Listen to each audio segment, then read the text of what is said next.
Hello, everybody, and welcome again to another podcast from the Stay at Home Dad Gamer, bringing my impressions from the Sacred games that I saw and played at PAX 2012. First up is Sacred Citadel.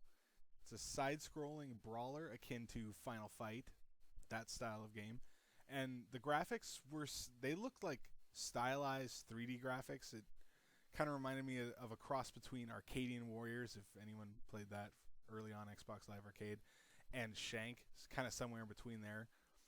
And the art style was pretty good. It worked with the style of game. It didn't look outrageous. It wasn't like a jarring thing I saw. Looked pretty nice. Detail, it was lush. It was kind of cartoony, but I'm okay with that. And it played like a platform brawler game. So something like Double Dragon Neon or Shank. I only played the demo of that, but it kind of reminded me of that, where it was mostly a Final Fight style beat 'em up, but there was some light platforming in it, and that was fine. It played really well. The controls were really responsive. I never felt out of control of my character, like I was trying to do a different move than what was going on. The X button would attack, and I believe it was the Y button for doing your moves. And one kind of neat thing was that if you held the direction with the button at the end of your combo, direction Y, you would do a different one. So there was a launcher or a stun move or a knockback, and that was a really cool little thing to add to make the combat a little bit less simplistic. However, there's only 3 different directions because left and right count as the same depending on which way you face. And I kind of worry with only one attack button in that I don't know how varied the combos are going to be. It didn't seem like there was a whole lot of room for growth, so it might be that it just ends up being too simplistic. And the character I picked, in the one that also my friend DT Jam, who played with me, we each got a special move, but it was mapped to a button. So I don't know if other buttons are mapped to other ones, or if it's like a Tails game where a direction in the button. But it seemed like I only got one special move, and I had an attack button, then just, I don't know what to call it, like a stronger attack, heavy attack maybe, and then special attack. So I kind of worry that if you can't swap out your special move, or if maybe it's like Borderlands where you just modify that. I don't know. I kind of worried that it might end up being too simplistic.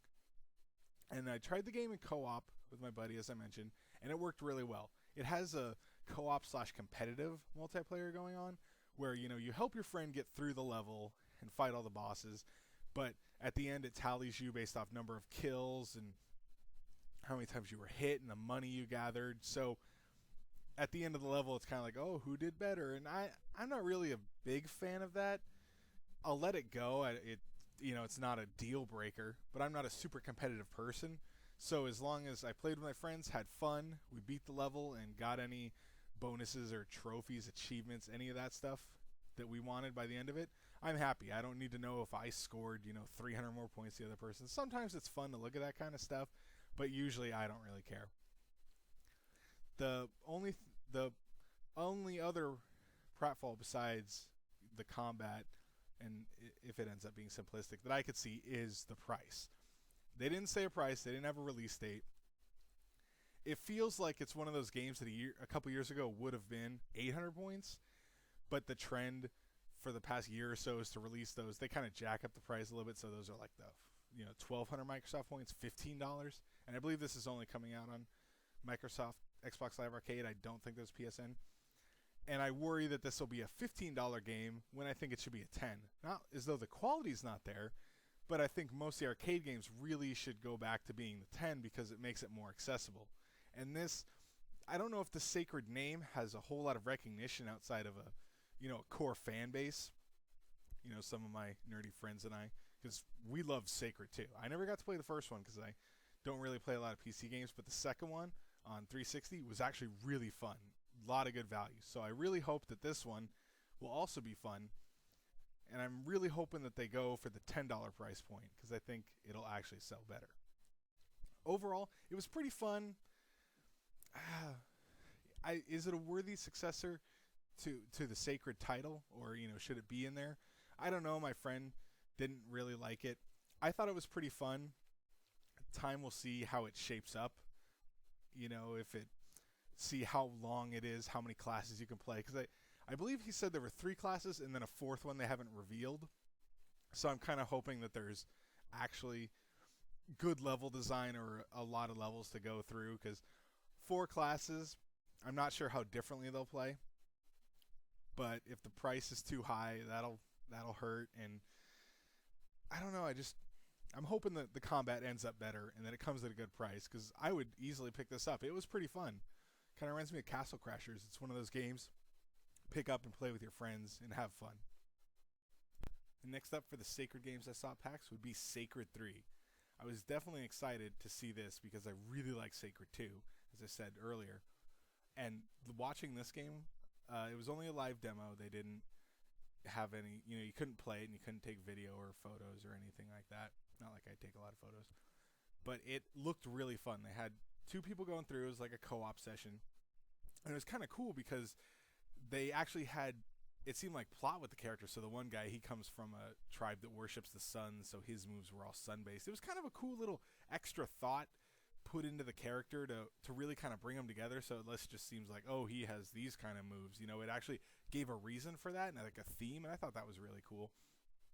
And they had a lot of co-op stuff where one person would do a stun move and then the other guy would do a move that would knock him down. And then, the first person could, do like a special like execute move to kill the guy, and it was actually pretty cool looking. I hope that the game isn't too focused on co-op moves. I know this sounds kind of weird, just because you won't always be able to play with another person, and I kind of worry that it'll be geared toward that and the single player might suffer. I mean, I totally want co-op. Sacred 2 had it and it was wonderful. Well, online was kind of weird. But anyway, so I definitely hope that the co-op that it's not too focused on there. I definitely like what I saw. I just hope that that not everything relies on it. And one thing that was kind of cool was when the 2 characters they showed, there was lots of little bubbles at the bottom, so it looks like there's a lot of characters to pick from. That's definitely awesome. Even if it's a male and female version of each character, something like Champions of Norath, that's totally cool. I'm fine with that. It looked like there was a lot of characters. That has me really excited. And when he was going through the stage, he said, oh, that there's different ways to do it. So if you go, it's like reach the exit, and if you go left, you go a different path than if you went right. That's kind of cool. And he said that there was different objectives you do on each stage, where when you go in one time, because you're these characters and you can accomplish these certain things, like, break a wall, or I don't know, just something that I'm making up like that. Or maybe, you can bridge a gap or super jump across. I don't know. There wasn't really platforming stuff, but I'm just giving examples of what different characters might accomplish. But anyway, when you went in, you had different objectives depending on who you were or what you did. So you could do stages multiple times while doing different stuff in them. And that sounds really cool. I just hope that you don't have to redo the stages a lot. Like let's say there's a level you hate. I wouldn't want to have to do it 4 times for all the different objectives just to go through. It seemed kind of lazy if literally one stage and you had to go through multiple times. If each path would still lead on, so as long as you completed that stage in one of the multiple paths, it counted as beaten. That's cool, because then I would be okay with going through the get levels or equipment or with other characters. It would just kind of suck to be forced to do that. It's something I would want to do if I wanted to do it, so hopefully they don't force it. And also in Sacred 2, it had a huge world map, and you had dungeons and caves and all that stuff. It was a lot like Diablo, just really fun too.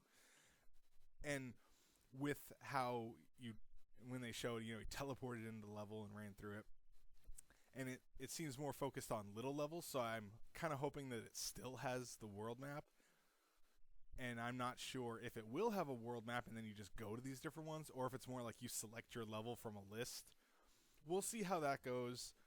Each has its ups and downs. I can't say much more than we'll have to see what happens when it comes out or when more information is released.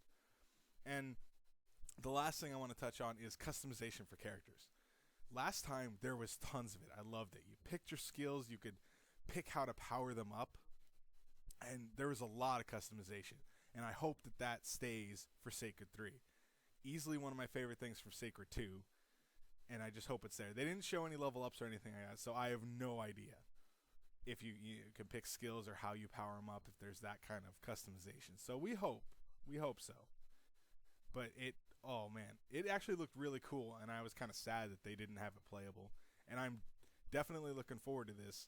I can't wait till they have some more trailers, show some more characters, and a little bit more information comes out about this, so I can check out and see if any of the small problems I have persist, or if maybe they look better, and any of those questions that I still have lingering hopefully will get answered. Definitely one I'm going to be looking out for, though. Thanks for watching.